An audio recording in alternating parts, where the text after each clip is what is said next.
on Scrap More with Brenda. I'm Brenda, and I'm here today with a viewer requested video, and I'm calling it Confetti. Now, people have been asking what do they do with all those low volume bricks that they've been making from the potato chip block. So I'm using my 2 by 3.5-inch bricks, and I'm using a bunch of 2-inch squares for this to make a 12.5-inch block. Now, this is going to end up being really cute. It looks fiddly, but it's not. It's very easy, and you could use it as a leader ender project. But it's a really good scrap buster for all your small little pieces.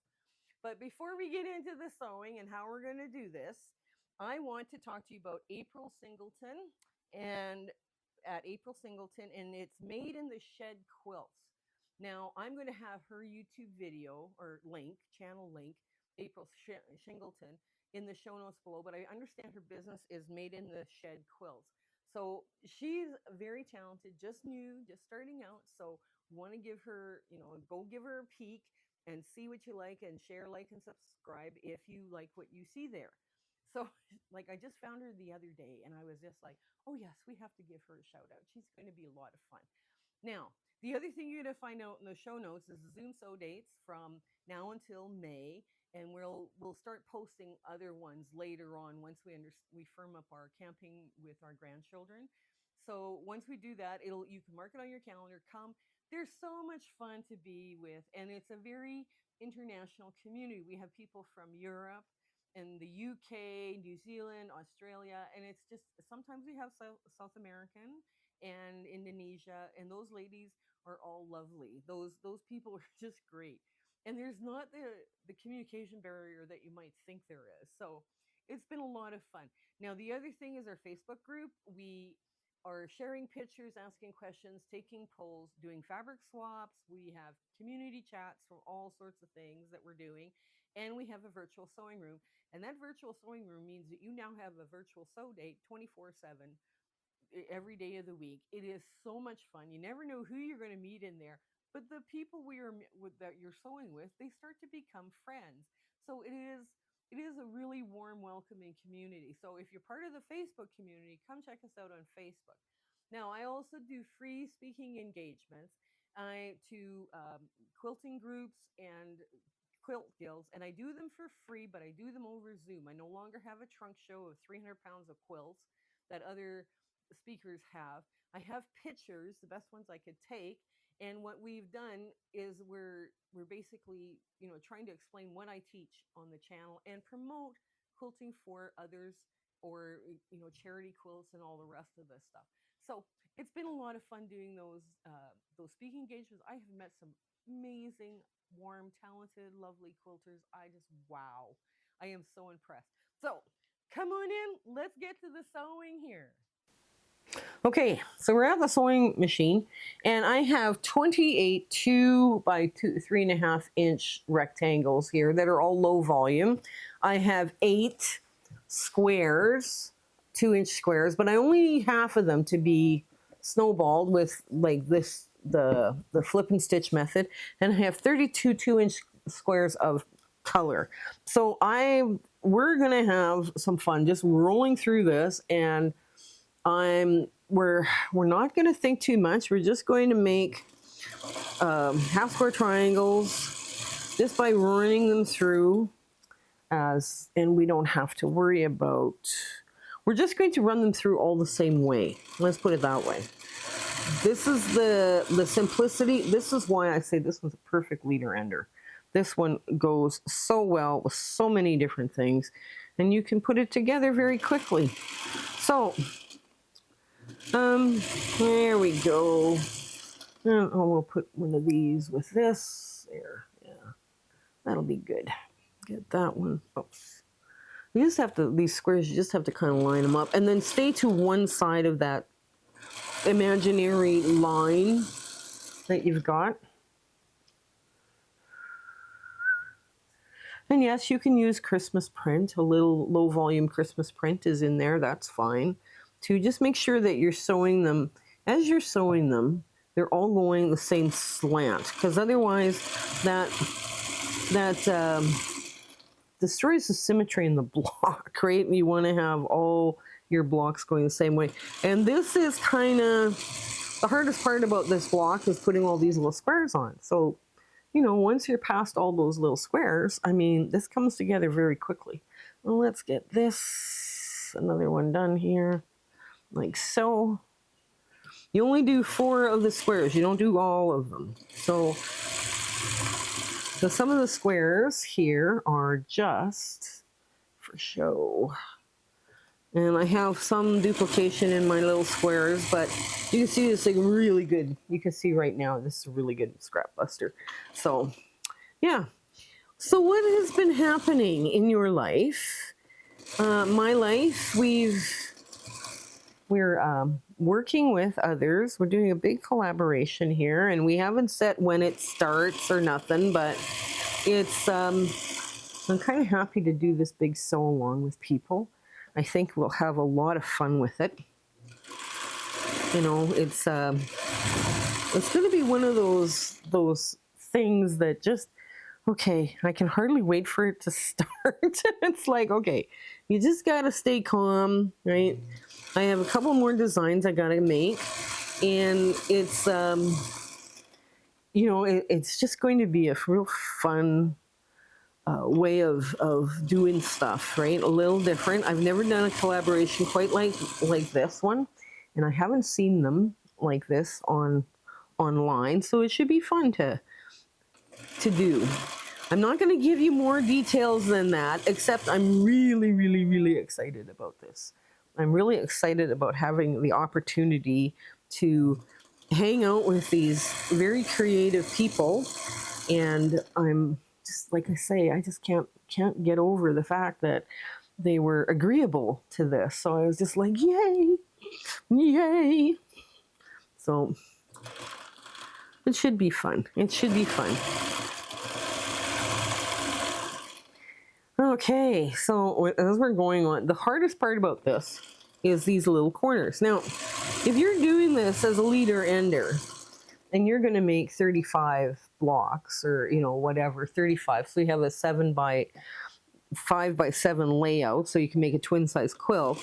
I mean, yes, it's kind of labor intensive, but it's a good leader ender, right? Because now you're just rolling through all your cute little fat quarter or your cute little blocks. Now, if you wanted to get a bigger, like you use a 2.5 by 4.5, you could. All that's going to do, you follow the same instructions. It's just going to be a bigger block when you're done, right? Which is, you know, nobody complains about your quilt being too big. Nobody. But yeah, unless of course it's on the floor. But yeah, if you're looking for something a little bit bigger, this would be a good one to do.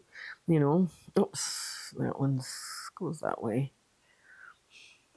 I picked some black. I picked colors from all over. I had a bunch of smaller. Actually, to be honest with you guys, I went digging through my string bin or my scraps like this.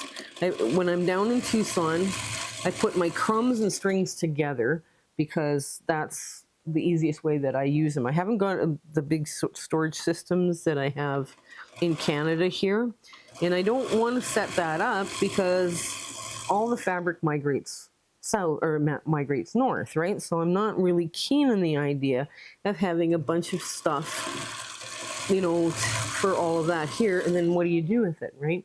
It's kind of, if something happened and we had to move because of health reasons or whatever, now I've got a duplication of a bunch of stuff that I don't need.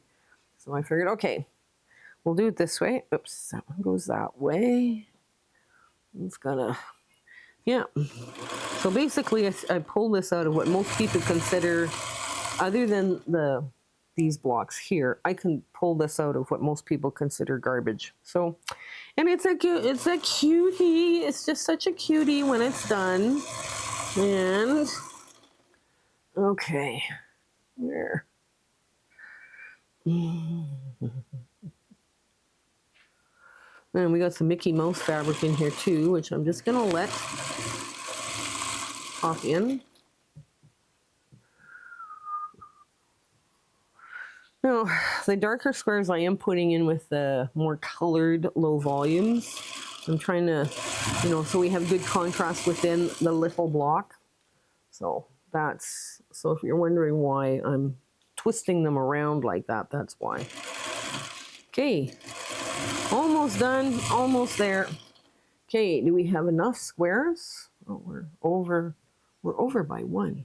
Why are we over by one? Oh well, we'll get this in and we'll see. Hopefully we'll have enough squares. If not, I've got more of these 2.5 or 2 by 3.5 inch. That'll be fine. There we go.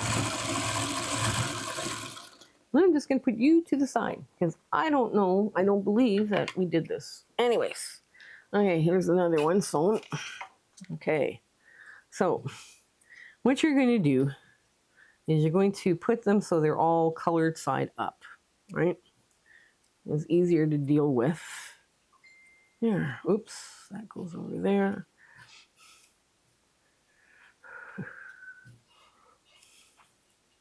There. There's a lot of these. Suddenly you realize how many they are, you're like, wow. Yeah, so we found the squeak. It might be my foot pedal. That's what's making that chirping noise every once in a while. It's like, I don't know if I can oil my foot pedal. And it was into the shop, but apparently they didn't feel the squeak was an issue with the sewing of the machine. So I might have to get a new foot pedal. I'm not sure what we're going to do here. Okay.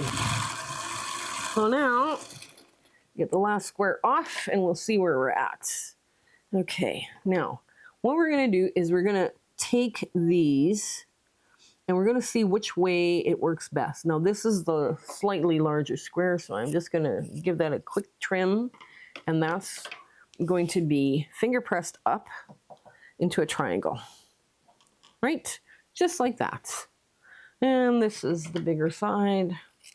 So I know I have good coverage on one side. And I don't have to worry about losing, stuff. This side is bigger, so I guess that gets pulled off. These ones that I'm cutting off here are just a tad too small for me to work with and do other things with them. This one, it's this side. So these go in the pet bed. Okay, so there's our 4 sides. And I'm just going to wing it because otherwise you guys are sitting here watching like, wow, how many of these are you making? No, this is, I'm pretty good at doing a 2-inch and that's from practice. Now, if you feel more comfortable ironing, by all means iron. This way of doing the flip and stitch, you get really good at it, like you can get really, really good at it. And it comes together very quickly. This is just one of those quilt blocks that just provides a little splattering of color everywhere, but it does go through and eat up a lot of your low volume, right? Because I had a woman that was saying that she was just overrun with low volume stuff. She didn't know what to do. And this is small pieces of color. If you had cut your low volumes, let's say by 2.5 by 4.5, and you had 2.5-inch squares, and then you could do something with this and then save your bonus triangles for a border. That would be cute too, right? But this will make a 12.5-inch square when I'm done. Okay. But I did with this. Now I'm strategically putting the darks, the really dark ones with the darker low volumes or the more colorful low volumes. We're trying to do that so that there's more, it'll show up more. But here, I'm just about there. And put all of that there. This one's kind of forgiving too, this block. Okay, so let's get all of that. I didn't even count them while I was cutting. Get that in.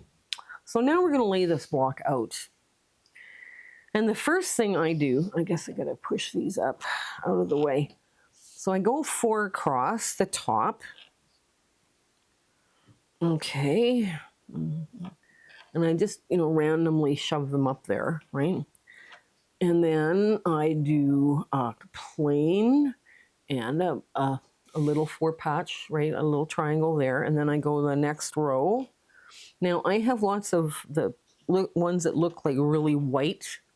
So I want to disperse them around. And I don't want too much blue in one area, so I'm going to start moving these around as well. So now we put another one. Just a minute. Get 4 more up there. And I'll get another black one. There, that'll be good. Get a yellow. Oh, no, let's get a stripe. Let's get one of these. I might need a bigger board. So then the next row, you put down, this kind of thing. And now we're going to do yellow, kind of a orange, browny black. So this is how it's all going to come together. And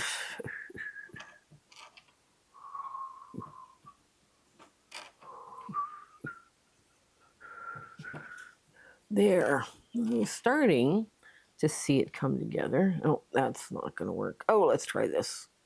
There, get that one out.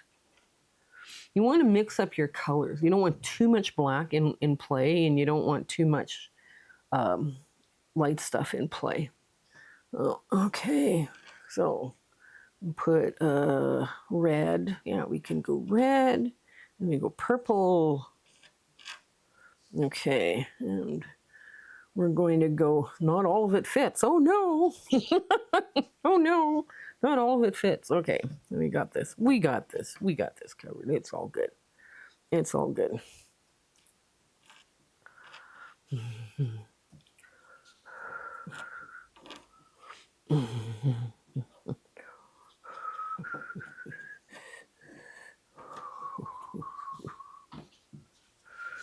There.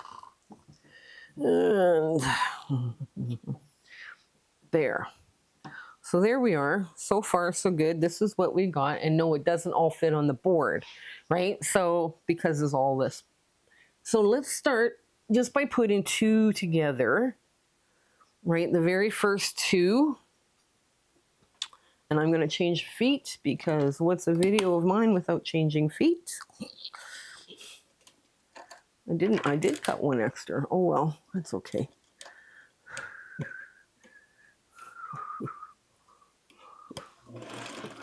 Okay, so now you're just going to go across. You're going to go across sewing in rows, right?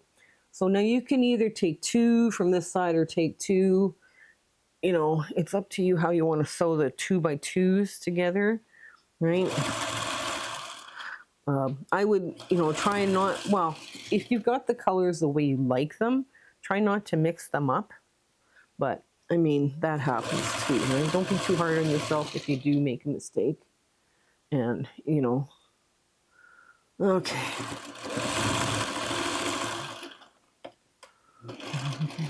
Okay, so let's get this one up now. Okay, so those 2 go up like this, and we're going to put them right across. So we make an entire row all together. There we go. I'm going to get those 2 off. Okay, this goes first. This goes second. And here we go. And we want to make sure all the triangles are facing the same way. Okay. There. Now, that's our first row. Right? This now is our second row. And I'm just going to put that together. Just maneuver it just a bit to get it all sewn together. There we go. So that's our second row. Okay, let's do that again. Like I say, it's how you want to sew it together. I mean, some people they sew, it's sewed row by row kind of thing. So this is our second row. Okay, let me get the third row done. Oh.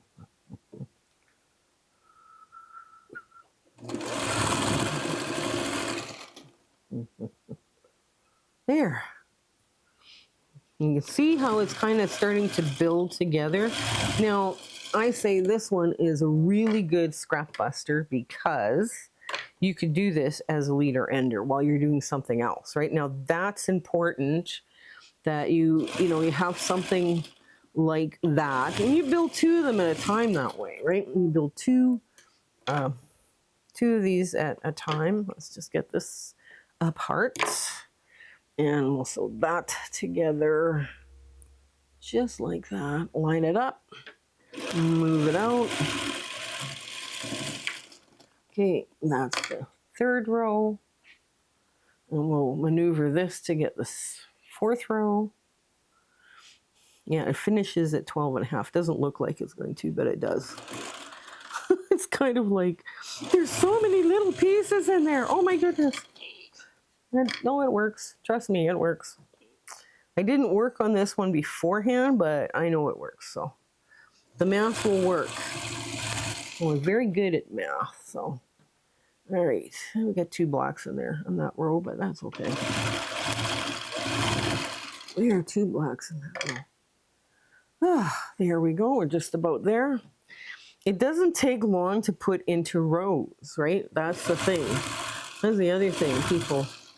You have to kind of, oh yes, it just, fits in there every so often. It works, right? So yes, it does. Okay. There.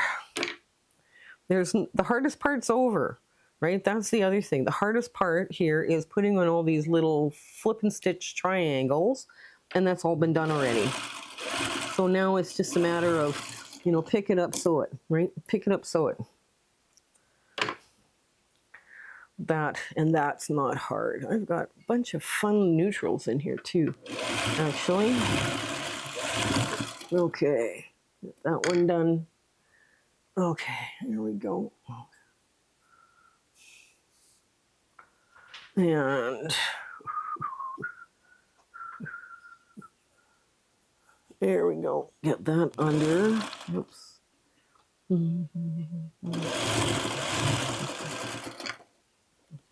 Okay, second last row. Yeah.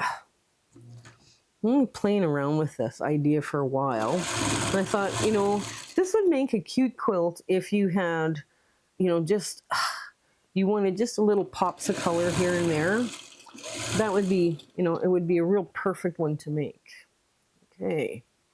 And the final row starts to get sewn on. Okay. All right, let's get this one off. There. And the second last row comes off. Just like so. There.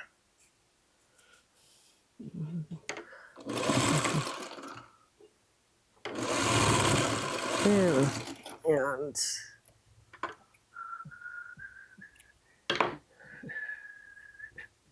there we go. And all of the triangles are now spun or twisted the right way, the same way. It wouldn't matter if you were pointing them down or something, as long as they're all the same within the block, it probably would look wonderful. Okay, now I'll get this just like so. Now that's the last row, this one right here. So let's get some of this sewn together. And okay, so the top will go this way and the bottom will go it goes this way. Yeah, so we're just gonna sew the rows together now from the top down. Okay, and it won't be long now before we're done.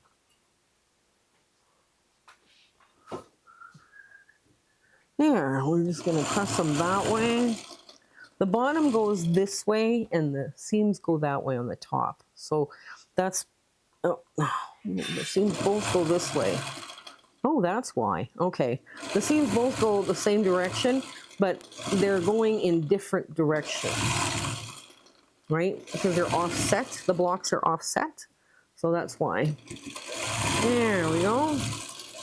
Get that one done. And we'll run this through. Oh, we'll just grab the next one. How's that? Let's do that instead. Now that I figured out how we're sewing this together, it's naturally wanting to lie a certain way. You know, don't fight it. Just let that, you know, sometimes it's not worth the argument with blocks. If you're sewing them a certain way and they just, no, we're going this way. And it's like, okay. There we go.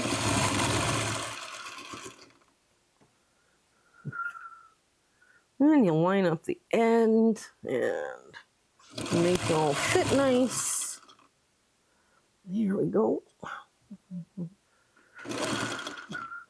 There.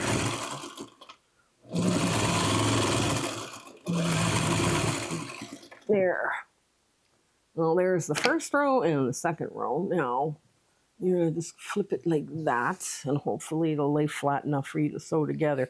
This one, I would recommend ironing this one as you go. So, I know I haven't got an iron here, but because there's so many seams, and it's just easier to do, right? When you've got lots going on. And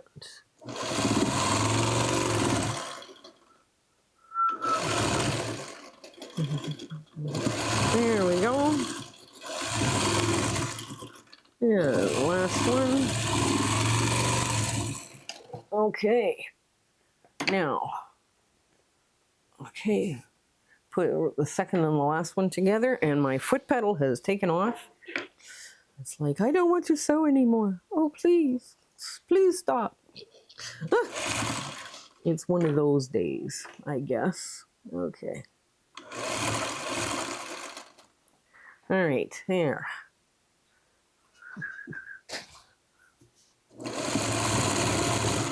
Yeah, it's either my chair or the foot pedal. I think it's the foot pedal that's causing so much issues.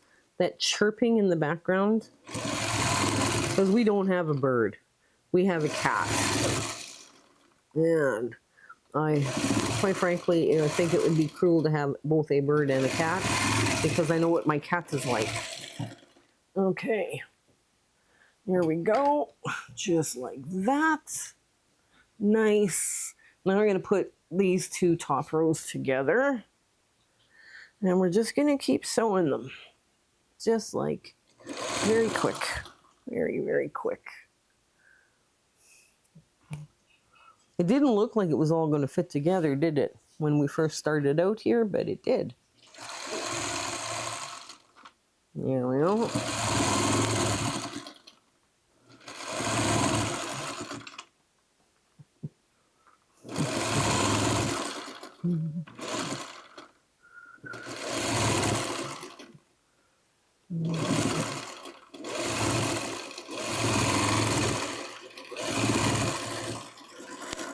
Okay, now this here is the last row, so we're just going to put these two together just like so.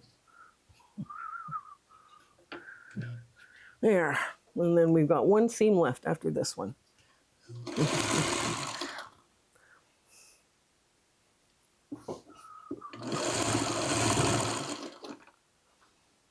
Just because this block is just coming together very quickly all of a sudden. Considering all the pieces in it, it's fiddly, but it is such a good small scrap buster.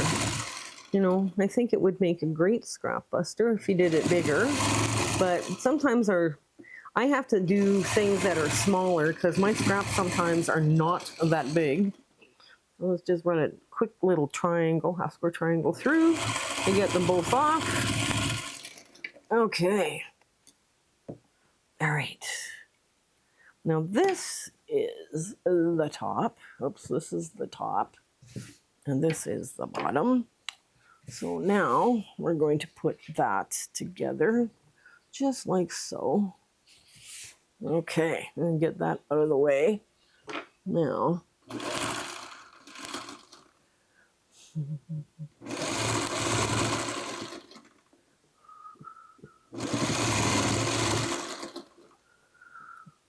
and we'll get there. Okay. Well, it's gonna be a simple one to iron too when I get it to the ironing board. For our ta-da moment, I like to give it a nice little quick press. Okay. Alrighty then. One more little triangle leader ender here. I've got lots of leader enders here. Okay. So let's see. Now, from the back, all of the seams wanted to point that way because the triangles, right? So I just sewed it that way. It will lay flat because you're not matching up any points. So let's get to our ta-da moment and I'll show you what I mean from the front. So here's the confetti block. If you have a lot of low volumes that you're trying to dig your way through, this is a good one to keep in mind. I would put borders around this. I would sash it with, sashing and cornerstones just to make life a little easier. And then you don't have to match up all these lines. You could set one this way and one that way, one this way. That would also work. This becomes a very airy block because of all the low volume, right? It would become a very airy quilt top. You could go, this is a 2 by 3.5 inch, but you could go 2.5 by 4.5, and then a 2.5 inch square, or you could go 3.5 by 6.5 and a 3.5 inch square, and then your pieces, and then just lay your pieces together like this. But it would make a much larger block, and it would be a lot of fun. You'd have a quilt very quick, and it is a good leader ender because of all of these little triangles are going all the same way. So you could go really scrappy with this one. This one would be a lot of fun. Anyways, I hope you give this block confetti a try. It was a lot of fun to come up with, and I do enjoy hearing from you and getting your ideas about what you want to see on this channel. I have lots of ideas on my own, but I'm willing to try and put your ideas in too. So until we see each other again, I hope you guys take care and have an absolutely wonderful week ahead. Okay, see ya. Bye. My husband and I would love to thank you for watching our video and being so supportive of our channel. This has been just such an amazing journey we're on here on YouTube, and we wouldn't been able to do it without you. So our thanks, truly our thanks for you. If there's anything you need, don't be afraid to contact me either through the Facebook book or through email. I'm trying to do as many viewer request videos as possible, and if I don't do it, you need to remind me, okay? So that's not a problem. But yes, it's been just absolutely amazing. Make sure you tell your gills I speak for free. We have a Facebook group. We do Zoom sew dates, and we give out nothing but free patterns. So I hope that you have an absolutely joyful year ahead, and your sewing room, everything is going for you, and life is great. Okay, you take care until we see each other again. Okay, bye.